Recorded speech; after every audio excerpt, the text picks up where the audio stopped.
Selamat malam Bapak Ibu yang dikasihi oleh Tuhan. Jumpa kembali di dalam ibadah Baktian Doa Rabu malam ini. Kita bersyukur untuk setiap kondisi hari ini. Dan juga bersyukur karena ada kesempatan untuk boleh beribadah bersama-sama. Mari kita mau persiapkan diri kita. Kita bawa diri kita untuk boleh tenang di hadapan Tuhan. Memberikan segala keberadaan kita. Melepaskan akan segala pemikiran-pemikiran yang lain dan kita fokus untuk menyembah Tuhan, memuji nama Tuhan pada saat malam hari ini. Mari kita berdiam diri di hadapan Tuhan.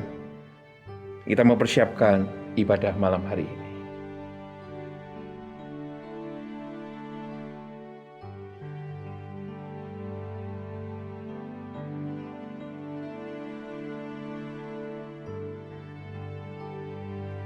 Kami mau datang ya Tuhan, untuk menjawab panggilan-Mu. Malam hari ini, hati kami seperti rusa yang haus, rindu akan aliran sungai-Mu. Itulah kerinduan kami akan Engkau ya Tuhan malam hari ini. Kami mau mendekat kepada Engkau. Kami mau mengenal Engkau lebih lagi.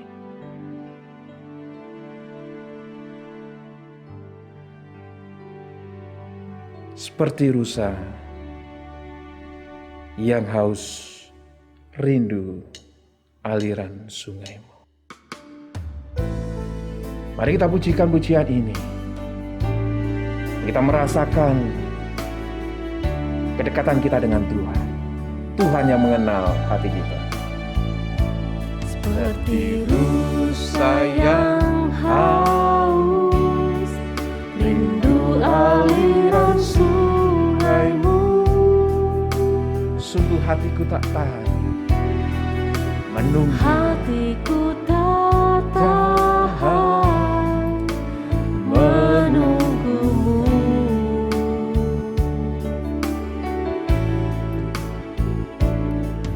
Bagai tanah gersang menanti datangnya hujan.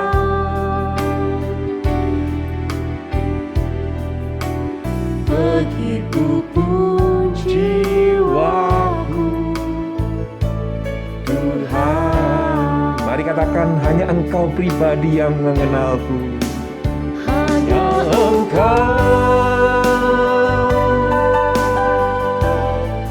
pribadi yang mengenal hatiku.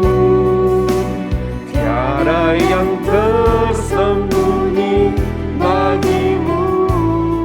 Seluruh isi hatiku Kau tahu, dan bawaku untuk lebih dekat lagi padamu.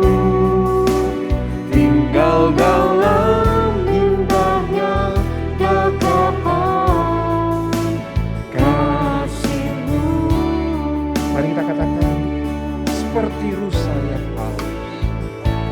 Seperti rusa yang haus, rindu aliran sungai-Mu.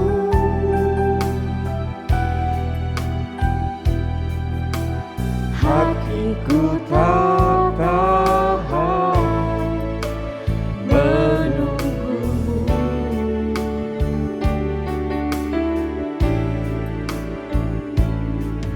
Bagai padang gersang menanti datangnya hujan.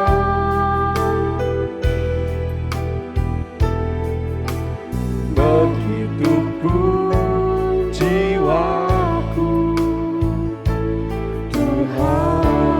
Hanya Engkau pribadi yang mengenal hatiku. Hanya Engkau pribadi yang mengenal hatiku. Tiada yang tersembunyi bagimu.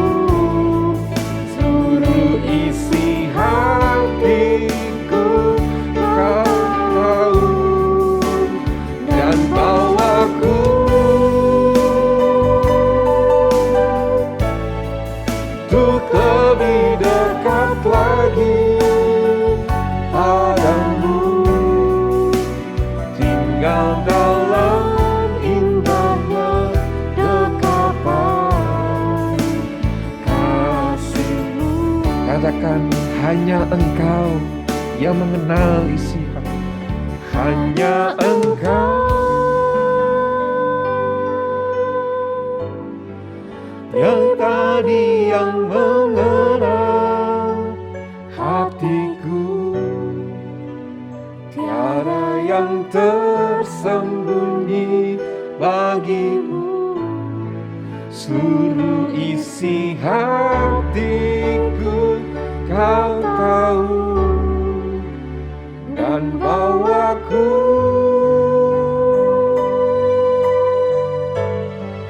untuk lebih dekat lagi padamu, tinggal dalam indahnya dekapan kasih-Mu. Tinggal dalam indahnya dekapan kasih.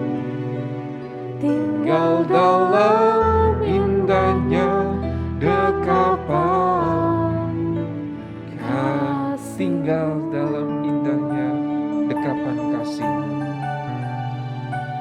Tinggal dalam indahnya dekapan kasih-Mu.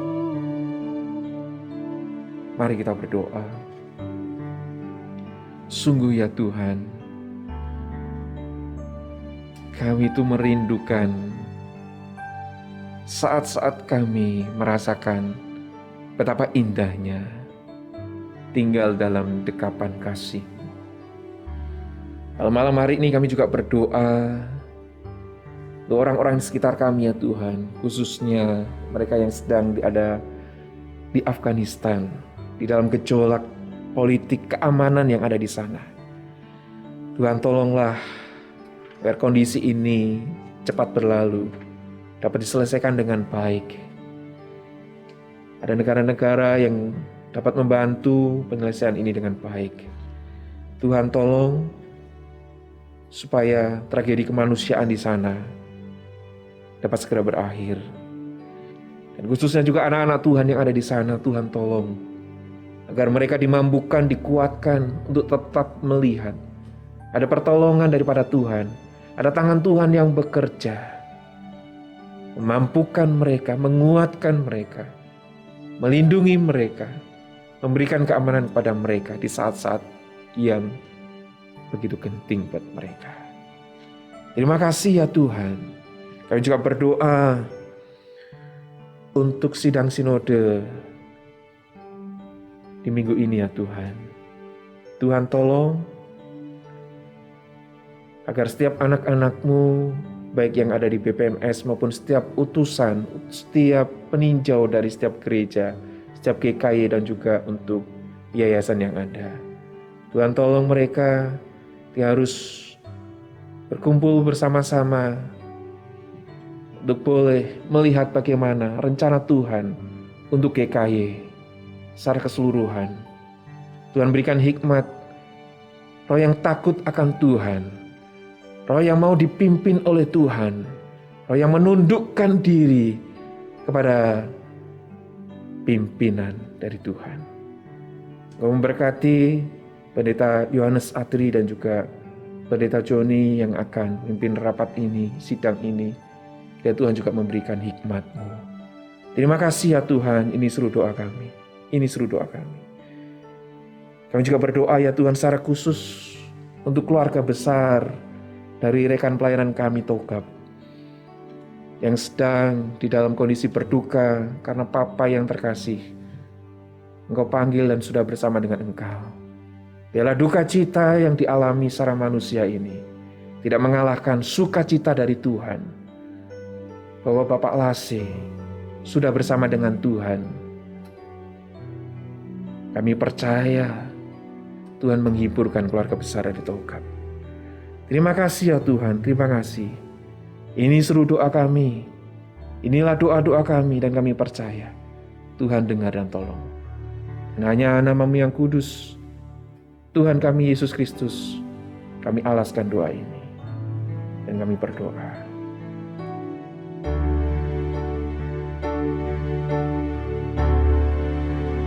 Hanya Engkau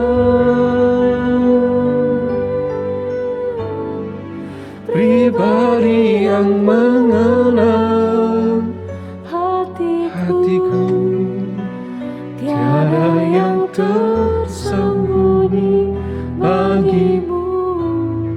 Suruh isi hatiku, kau tahu, dan bawaku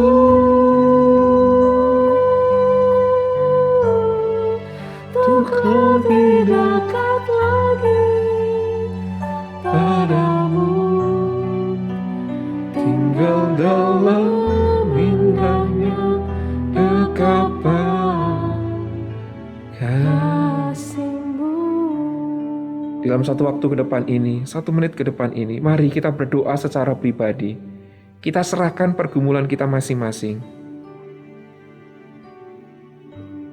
Dan percayalah, Tuhan sedang mendengarkan kita malam hari ini. Mari kita berdoa secara pribadi di hadapan Tuhan.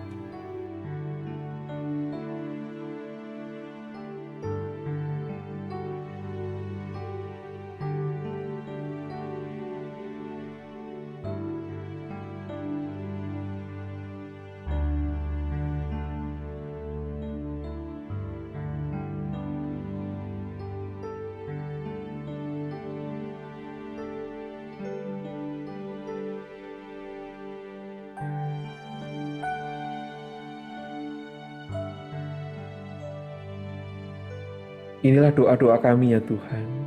Mungkin saja ada bagian doa-doa yang tidak sanggup kami sampaikan kepada orang-orang di sekitar kami. Tapi malam hari ini, kami serukan kepada Engkau saja. Pergumulan-pergumulan kami, kegagalan-kegagalan kami, ketidaksanggupan-ketidaksanggupan kami, kelemahan-kelemahan kami sampaikan kepada Tuhan. Dan kami percaya Tuhan hadir di dalam doa-doa kami ini.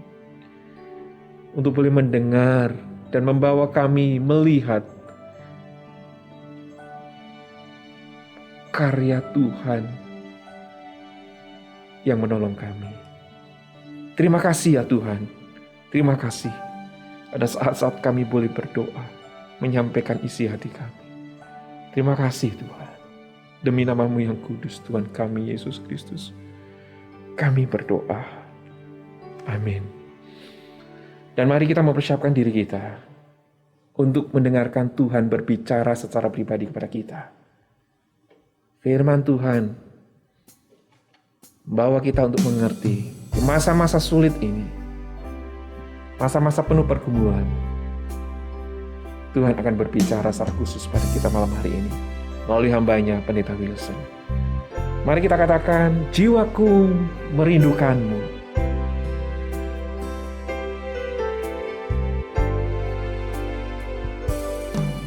Jiwaku merindukan-Mu,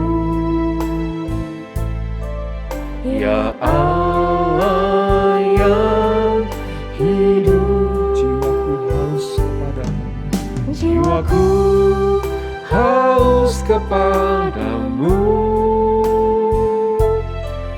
ya Allah yang hidup. Mari kita bersyukur kepada Tuhan. Ku bersyukur kepadamu, sumber pengharapanku. Katakan Dialah penolongku, dan Allahku, tiada yang seperti. Sungguh jiwaku haus, jiwaku merindukan Tuhan. Jiwaku merindukan-Mu, ya Allah yang hidup. Jiwaku haus kepadamu, ya Allah yang sungguh bersyukur. Ku bersyukur kepadamu, sumber pengharapanku, penolongku dan Allahku, tiada yang seperti. Ku bersyukur, ku bersyukur kepadamu, sumber pengharapanku, penolongku dan Allahku, tiada yang sepertimu. Ku bersyukur kepadamu, sumber pengharapanku, penolongku dan Allahku, tiada yang sepertimu. Tiada yang sepertimu. Tiada yang sepertimu. Tiada yang sepertimu. Tiada yang sepertimu. Firman Tuhan pada malam hari ini akan disampaikan oleh hambanya, Pendeta Wilson Swanto. Waktu dan tempat kami berikan pada hambanya.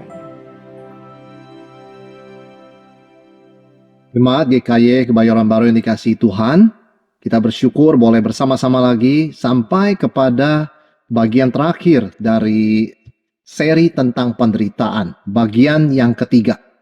Sebelum kita mulai, mari kita bersama-sama tundukkan kepala, kita masuk dalam doa. Tuhan, terima kasih, firman-Mu selalu memberikan penerangan, petunjuk kepada kami ya Tuhan, di dalam kami menjalani kehidupan ini. Bahkan di saat-saat kami tidak mengerti mengapa apa yang terjadi ini telah terjadi. Kami bersyukur, kami tidak menjadi kebingungan, karena Roh-Mu yang kudus terus menuntun kami melalui terang firman-Mu. Sebab itu kami berdoa Tuhan, pada sesi ketiga ini, Tuhan kiranya juga memberkati, sehingga setelah sesi ini selesai, boleh terbentuk perspektif yang utuh dan sesuai dengan firman-Mu, tentang bagaimana seorang Kristen harus menyikapi penderitaan dan kesulitan. Urapi hamba-Mu dan berkati setiap kami. Dengarlah doa kami, dalam nama Tuhan Yesus kami berdoa. Amin. Saudara, kita di dalam sesi ketiga ini akan coba sedikit merangkum di awal ini ya, tentang 6 pilar yang harus kita mengerti tentang penderitaan, agar kita mempunyai perspektif dari seluruh Alkitab ya, secara utuh. Sehingga sikap kita, cara pikir kita, respon kita juga sesuai dengan kehendak Tuhan yang dinyatakan dalam firman-Nya.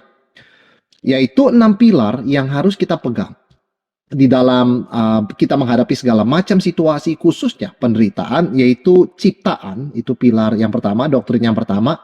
Pada awalnya semuanya baik. Berikutnya adalah ciptaan baru, yaitu satu saat iblis, maut, dosa akan dikalahkan secara tuntas dan tidak bisa mengganggu atau mengancam lagi. Yang ketiga, misteri penderitaan orang benar, penderitaan anak-anak Tuhan.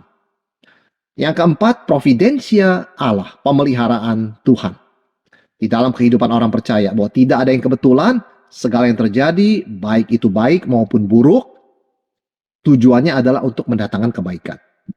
Nah, saat ini kita akan bicara pilar kelima dan keenam yang berhubungan sangat erat, yaitu salib Kristus dan salib yang kita sebagai orang Kristen harus pikul. Salib Kristus dan salib kita. Mari kita bersama membaca Kisah Rasul 2 ayat 23 sampai ke 24. Kisah Rasul 2 ayat 23 sampai 24. Dia yang diserahkan Allah menurut maksud dan rencananya telah kamu salibkan dan kamu bunuh oleh tangan bangsa-bangsa durhaka. Tetapi Allah membangkitkan dia dengan melepaskan dia dari sengsara maut, karena tidak mungkin ia tetap berada dalam kuasa maut itu. Saudara, apa keunikan Injil? Apa keunikan iman Kristen? Bukan hanya orang Kristen itu siap menderita, tetapi lebih dari itu, Tuhan yang kita percaya adalah Tuhan yang menderita. Ini sangat berbeda dari berbagai konsep tentang Tuhan atau Allah atau yang maha kuasa di dalam kepercayaan atau agama-agama lainnya. Bahkan di dalam iman Kristen, kita percaya dan mengerti bahwa dari penderitaan Tuhan itu lahirlah keselamatan dan pengampunan dosa. Nah, inilah rahasia luar biasanya kuasa Injil. Pada umumnya manusia sering berbicara dan berpikir bagaimana bisa keluar dari penderitaan, bagaimana bisa menghindari penderitaan, ya, bagaimana bisa mengatasi penderitaan. Itu sangat wajar. Dan seringkali konsep manusia pada umumnya tentang Tuhan adalah bahwa Tuhan itu tidak bisa menderita. Tuhan itu ada di atas penderitaan. Kalau menderita, itu bukan Tuhan. Nah, inilah uniknya Injil. Inilah indahnya Injil. Tuhan yang sejati justru rela masuk ke dalam penderitaan. Karena hanya dengan itu dia bisa menyelamatkan orang berdosa dari penderitaan hukuman kekal. Ini luar biasanya iman Kristen. Itu sebabnya yang menjadi sentral dalam iman Kristen adalah salib Kristus. Ini sentral dari iman Kristen. Yang tidak bisa tidak, iman Kristen itu berbicara mengenai penderitaan dan kematian Tuhan Yesus. Inilah kunci keselamatan, pengampunan dosa, dan perdamaian kita orang berdosa dengan Tuhan yang kudus. Jadi salib itu inti iman Kristen. Sebetulnya kalau kita pikir sebentar, salib itu adalah sesuatu yang sangat memalukan dan sangat-sangat hina. Tetapi kemudian menjadi sesuatu yang mulia karena Yesus Kristus yang tergantung di atasnya. Jadi bukannya sesuatu yang hina, malah merupakan sesuatu yang mulia. Ya, bukan sesuatu yang lemah, malah menjadi sumber kuasa. Di sini kuasa Injil, Kristus yang tersalib. Dan kita diingatkan, di dalam salib, di atas salib ada tulisan Yesus adalah Raja orang Yahudi. Ironis, saudara sekalian, bagi banyak orang, waktu itu salib adalah tempat para penjahat, tempat orang berdosa, dan tempat yang sangat hina. Tetapi dari situ kita melihat ketika Yesus disalib, dari situ lahir keselamatan, pengampunan dosa, dan itu yang kita beritakan sebagai orang Kristen, yaitu Tuhan yang tersalib adalah kabar baik bagi orang berdosa. Nah, itu sebabnya karena Tuhan yang kita percaya bukanlah Tuhan yang menghindari penderitaan, malah sebaliknya dia masuk ke dalam penderitaan, maka ada perbedaan antara iman Kristen dan kepercayaan atau agama-agama lainnya. Misalnya di dalam konsep Yudaisme zaman Yesus, yang namanya Mesias yang diurapi itu tidak boleh menderita. Mesias itu diurapi Tuhan, karena itu dia tidak mungkin dibiarkan menderita apalagi mati. Mati disalib.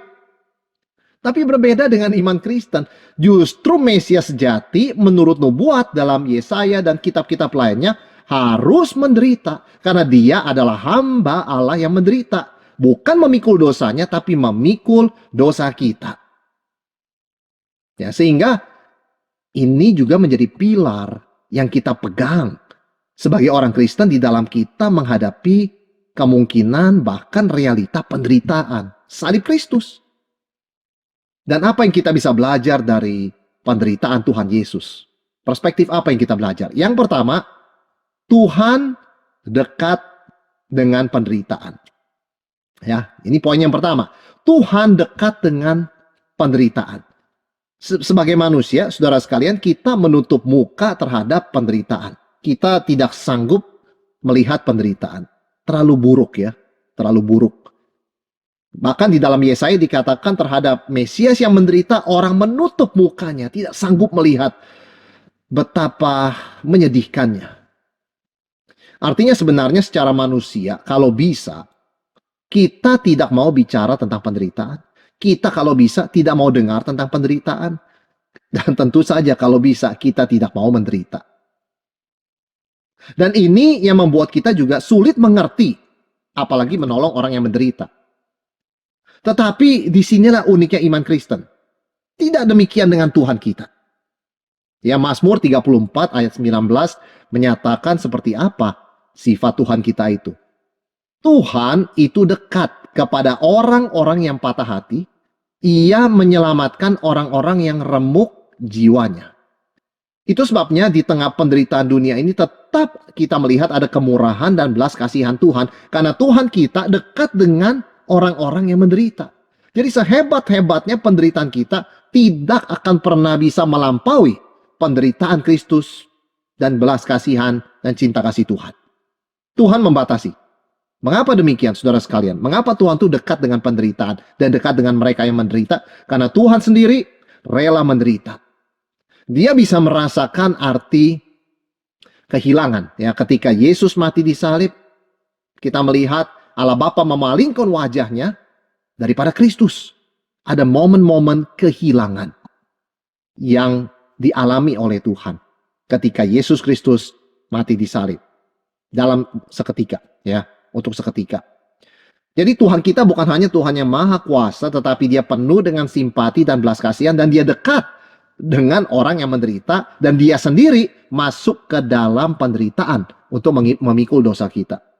Coba kita pikir sebentar, mengapa Tuhan menjelma menjadi manusia dan menjalani hidup di dunia selama 33 tahun?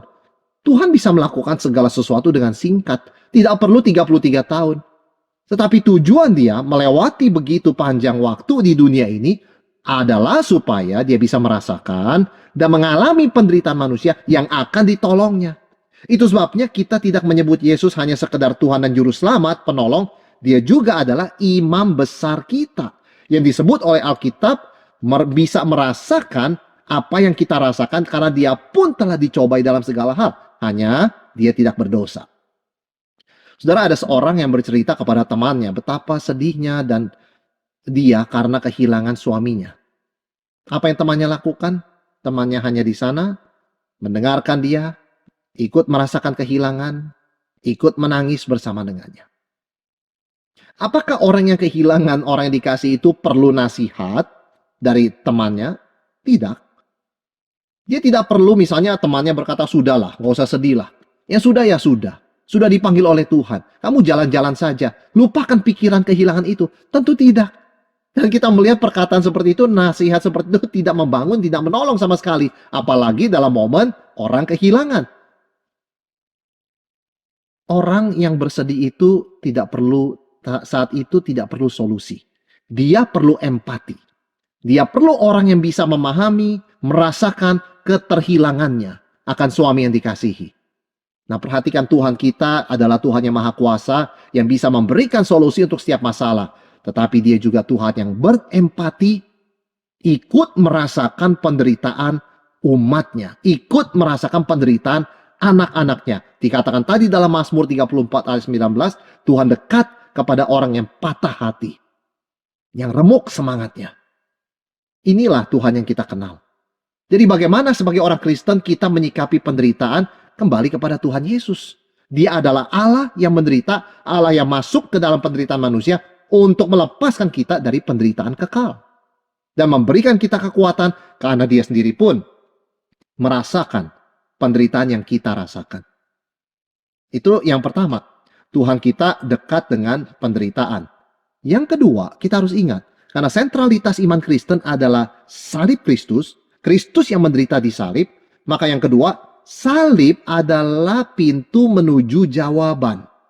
Jadi setiap kita punya pergumulan, ketika kita menderita, kita bertanya tentang maksud rencana Tuhan, mengapa semua ini terjadi, kemana kita harus berpaling untuk mulai mendapatkan jawabannya? Jawabannya ke salib Yesus. Kita sudah belajar dari kisah Ayub dalam pertemuan sebelumnya, bahwa tidak semua pertanyaan bisa dijawab. Tidak semua hal kita bisa mengerti. Tidak semua penjelasan yang Tuhan tawarkan kita bisa mengerti. Itu sebabnya dalam banyak hal Tuhan tidak memberikan penjelasan why. Ya kan? Karena keterbatasan kita yang bisa bukan hanya tidak mengerti, bahkan salah mengerti dan salah mengenal Tuhan. Tetapi ada satu hal yang kita bisa lakukan sementara menunggu jawaban Tuhan. Yaitu apa? Lihat ke salib. Jawaban apapun pada akhirnya akan menuntun ke salib. Di salib kita justru mulai menemukan jawaban. Mengapa saudara sekalian? Karena kita juga menemukan sebuah pertanyaan di salib. Mengapa Tuhan yang begitu kudus dan sempurna mau mati dalam kondisi begitu hina bagi saya orang berdosa yang sengaja melanggar hukum Tuhan? Bukankah itu pertanyaan kita? Jadi orang ke salib bukan hanya ingin menemukan jawaban. Tapi ketika kita datang ke salib dan melihat kasih Tuhan di sana, kita mulai bertanya, mengapa Tuhan yang begitu sempurna dan kudus mau mati di begitu hina di salib bagi orang seperti saya? Mengapa Tuhan memilih saya? Mengapa Tuhan mengasihi saya? Padahal saya tidak peduli dan tidak kenal dan tidak mau kenal kepada Tuhan. Ini luar biasanya salib Tuhan. Dia memaksa kita bertanya. Pertanyaan itu juga tidak ada jawaban. Kenapa Tuhan pilih saya? Apa karena saya baik? Apa karena saya ini lebih saleh dari orang lain? Apa karena saya ini sempurna? Jelas tidak. Mengapa Tuhan mau mati untuk saya? Apa saya ini layak? Worth it Tuhan Yesus mati? Jelas tidak. Lalu mengapa? Saudara, itu sendiri kita tidak bisa jawab. Ya, itu sendiri sesuatu yang kita tidak bisa jawab. Jadi kita datang ke salib. Di situ kita mulai menemukan jawaban. Dan di situ kita juga bertemu dengan pertanyaan yang harus kita tanya setiap hari. Kenapa Tuhan mau mengasihi saya? Kita semakin mengenal diri, kelemahan, ketidaktaatan kita, ketidaklayakan kita. Semakin kita menghargai kasih Tuhan yang begitu besar bagi kita orang berdosa. Saudara, dalam kemanusiaannya Yesus juga merasakan pergumulan. Bisa dia merasakan pergumulan, aku tidak bersalah. Aku melakukan kehendak Bapakku. Mengapa aku harus yang menderita atau sampai menderita seperti ini? Apa dosa Yesus? Apa kesalahan dia? Bukannya sebagai manusia Yesus tidak bisa dicobai, dia dicobai. Dia juga melewati pergumulan. Kalaupun ada orang mendapati bahwa Tuhan Yesus itu tidak menyenangkan, ya, atau menuduh dia sesuatu yang tidak baik, toh mengapa sampai menghukum dia dengan penyalipan? Ada banyak tindakan bisa dilakukan untuk menghukum orang. Tapi mengapa memilih tindakan yang paling kejam, yaitu penyiksaan di salib? Apakah tuduhan kepada dia? Apakah ada tuduhan membunuh, tuduhan berzina, atau tuduhan apa? Tidak ada. Tuduhannya cuma dia itu populer. Dia itu mengajarkan orang untuk tidak taat pada pemerintah. Tuduhan apa? Jadi kalau dari sudut pandang kemanusiaan Tuhan Yesus bisa saja dia bertanya begitu kan, mengapa aku sampai seperti ini? Tapi tentu Tuhan Yesus adalah Tuhan, dia mengerti kenapa dia datang ke dalam dunia.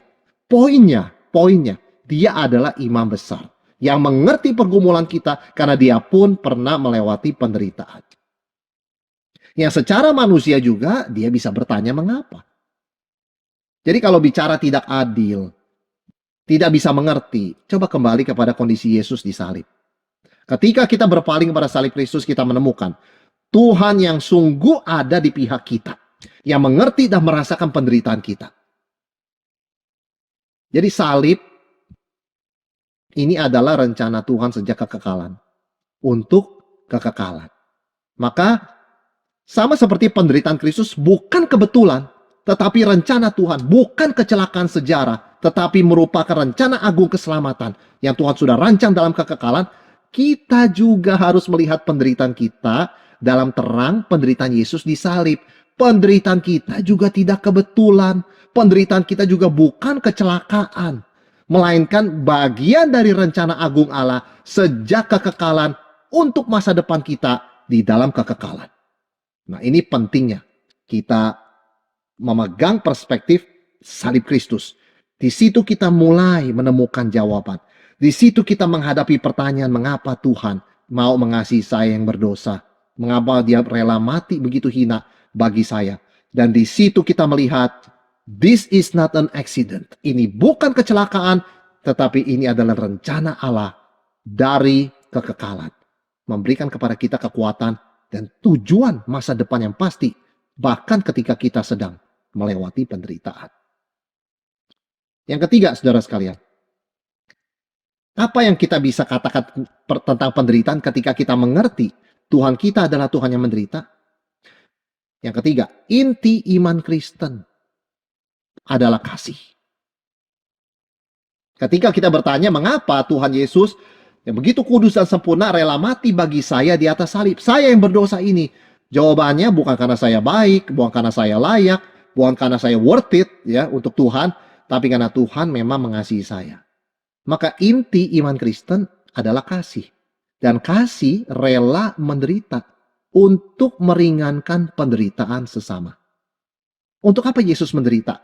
Untuk menghindarkan kita dari penderitaan kekal di neraka. Itu yang Yesus lakukan. Dan itu sebabnya mengapa dia menderita. Apa yang mendorong dia? Kasih. Untuk menyelamatkan kita dari penderitaan kekal, dari kebinasaan kekal, Kristus rela mati, menderita dan mati di salib. Jadi penderitaan Yesus itu harus dilihat sebagai pengorbanan yang lahir dari kasih agape. Demikian pula, penderitaan dia adalah bagaimana dia menyalurkan kasih Allah, kasih agape kepada kita, sehingga kita bisa diselamatkan. Maka saudara sekalian, di dalam kehidupan Kristen termasuk waktu kita menderita, kasih itu tetap relevan. Ya, karena salib kita pegang, di dalam salib kita melihat kasih Allah, maka kita tidak boleh menceraikan penderitaan dari kasih Kristen. Sebagai orang tua, ketika kita membesarkan anak, kita harus bekerja keras, kita harus sabar, kita harus mengajar dengan teladan. Tentu kita melewati banyak penderitaan. Ketika membesarkan anak. Meskipun anak tidak selalu taat, kita tetap rela melakukannya. Mengapa? Karena kita mengasihi anak kita. Di sini kita melihat penderitaan seorang ayah atau ibu adalah bagaimana melaluinya mereka mengasihi anak. Tuhan mengasihi kita melalui penderitaan Kristus. Kristus rela menderita karena dia mengasihi kita. Jadi tanya kepada diri kita. Di dalam penderitaan saya, Tuhan, bagaimana saya bisa mengasihi? Mengasihi Tuhan, mengasihi sesama saya, melalui penderitaan saya. Meskipun saya sekarang sedang menderita. Karena inti iman Kristen, ketika kita bicara salib, saat yang sama kita tidak bisa lepaskan dari kasih agape. Saudara sekalian, salah satu aspek penderitaan Kristen secara global ya, bukan saja sekedar hidup sehari-hari kita bicara penderitaan secara global, itu adalah penganiayaan. Sejak abad pertama, realita hidup orang Kristen yang memutuskan untuk ikut Yesus adalah suffering. Mereka ditolak oleh keluarganya, mereka ditindas oleh pemerintah Romawi, mereka bahkan dibunuh karena iman mereka kepada Kristus. Jadi sejak gereja itu lahir, sejak lahirnya orang-orang percaya di dalam dunia ini, sejak mereka menerima Tuhan Yesus, yang mereka rasakan di abad pertama itu suffering. Jadi itu integral tuh ya, menjadi satu. Ya, mereka dipanggil untuk mengasihi musuh, saat yang sama mereka juga dipanggil untuk menderita. Jadi kita melihat sejak awalnya iman Kristen tidak pernah menceraikan kasih dari penderitaan. Mereka berdua ini nempel ya, selalu berjalan bersama-sama. Jadi kita juga tidak boleh sampai punya konsep, oh saya nggak bisa mengasihi orang kondisi saya menderita seperti sekarang ini. Atau kita berpikir, oh saya mau mengasihi asal jangan sampai saya menderita. Tidak saudara sekalian, kasih dan penderitaan adalah dua aspek dari inti iman Kristen. Karena dua-duanya mengalir dan kita lihat di dalam salib Kristus. Di atas salib Kristus Yesus menderita, di atas salib itu dia menyalurkan kasih kepada kita. Untuk mengampuni dosa kita, menghindarkan kita dari penderitaan kekal di neraka. Jadi suffering and love. Ini dua aspek dari inti iman Kristen, yaitu salib Yesus.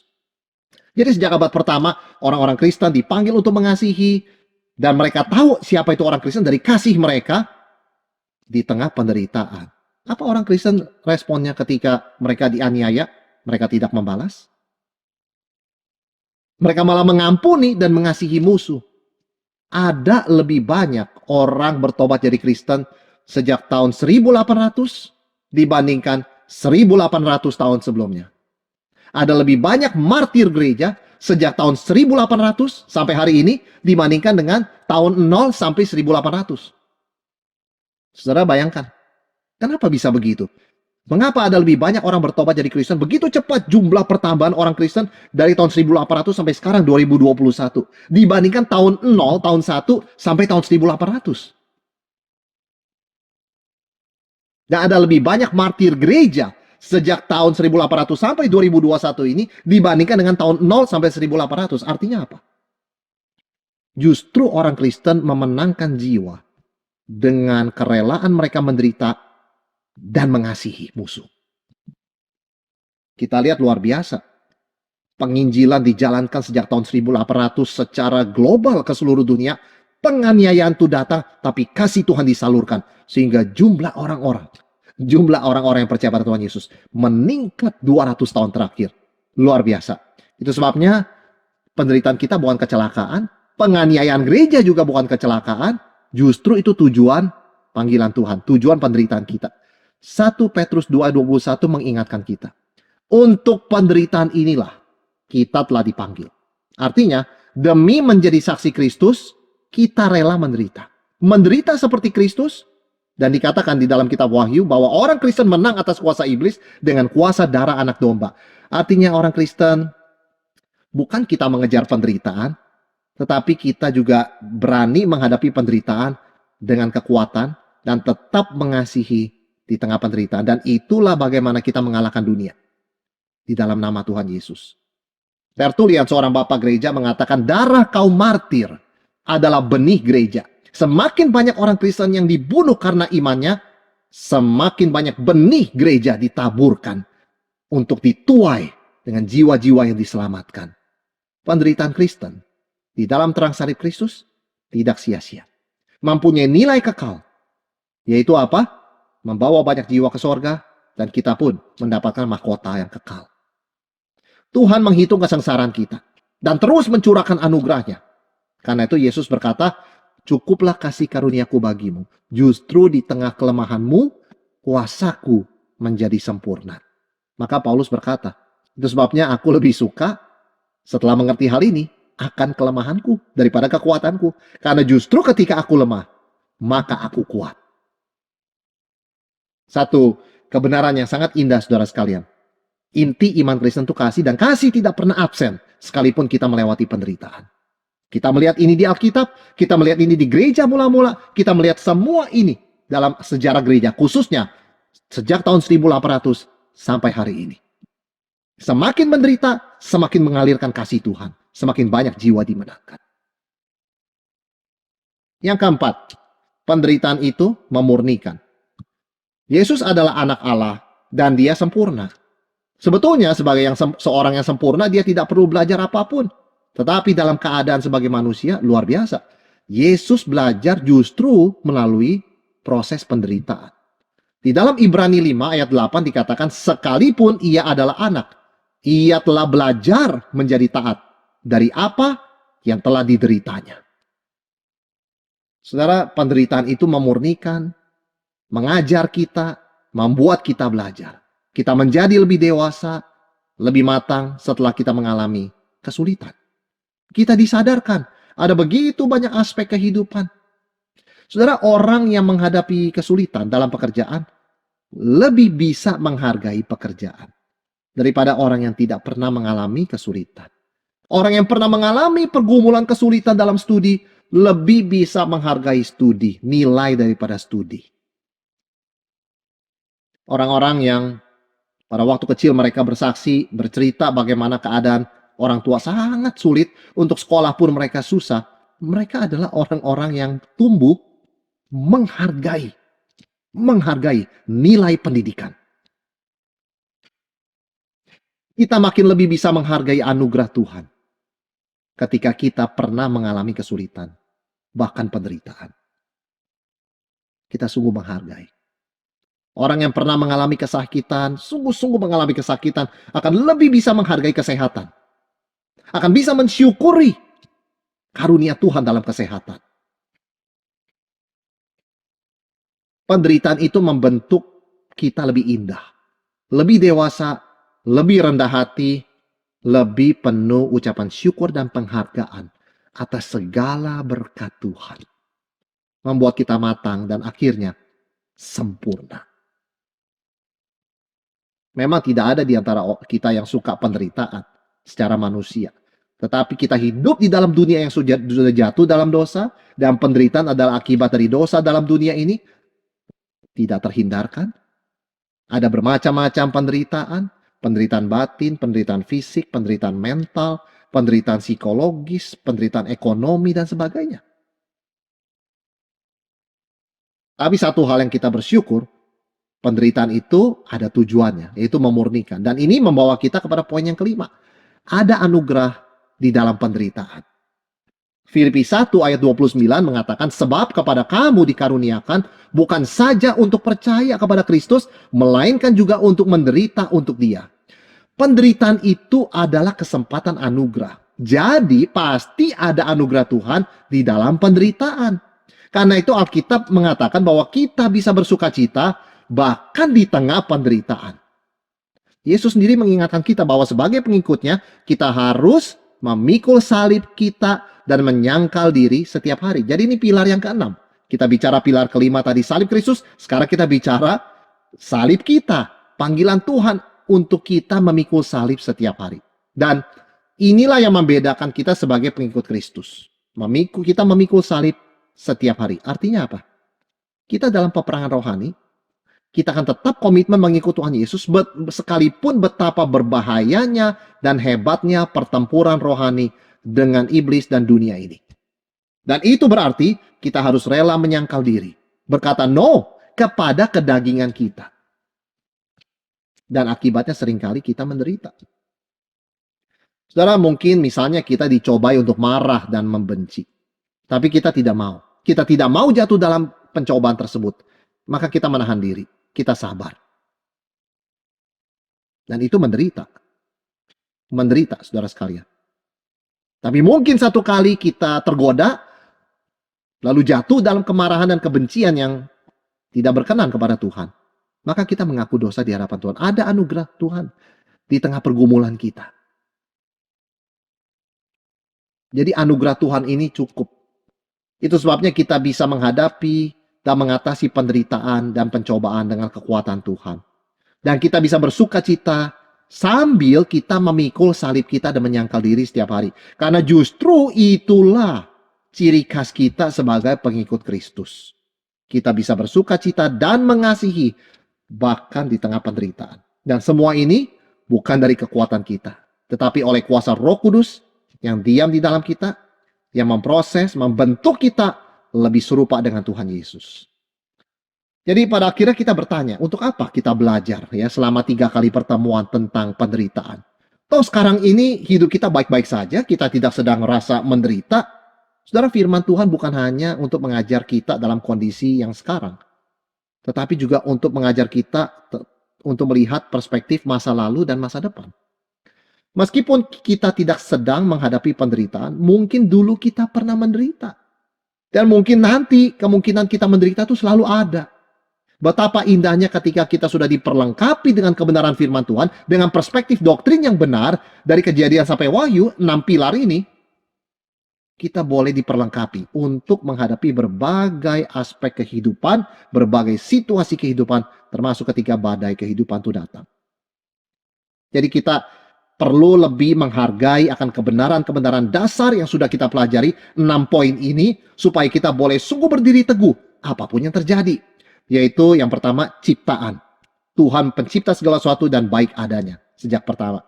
Dan ciptaan baru. Suatu hari di Yerusalem yang baru, langit bumi baru, tidak ada lagi dosa, penderitaan. Tidak ada lagi air mata, tidak lagi iblis, kuasa iblis, godaan iblis, dan dosa. Kemudian yang ketiga, kita bicara providensia Allah. Kita bicara penderitaan orang benar. Ya. Yang keempat, kita bicara providensia Allah atau pemeliharaan Allah. Yang kelima, pilar kita belajar tentang salib Kristus. Bagaimana di dalam salib Kristus kita melihat Tuhan adalah Tuhan yang menderita, namun Tuhan juga yang mengasihi melalui penderitaan. Dan dengan itu kita dimampukan untuk mengikut Yesus dengan memikul salib kita. Saudara, Allah Tritunggal hadir dan dekat dengan penderitaan kita. Bapa memelihara kita sehingga tidak satu rambut kita pun ya jatuh. Ya, semua rambut di kepala kita ini terhitung. Tidak ada yang jatuh di luar kehendak Bapa. Artinya Tuhan sangat memperhatikan kehidupan kita. Dan Yesus Kristus, imam besar kita, melalui penderitaan kematiannya di salib, tetap berdoa syafaat bagi kita di sebelah kanan Allah Bapa. Dan Allah Roh Kudus tinggal dalam hati kita, terus menghiburkan, menguatkan, dan menaikkan doa dengan keluh kesah yang tidak terucapkan. Intinya, kita tidak pernah sendiri dalam penderitaan. Bahkan penderitaan akan berakhir dengan kemuliaan Tuhan dan kebaikan kita.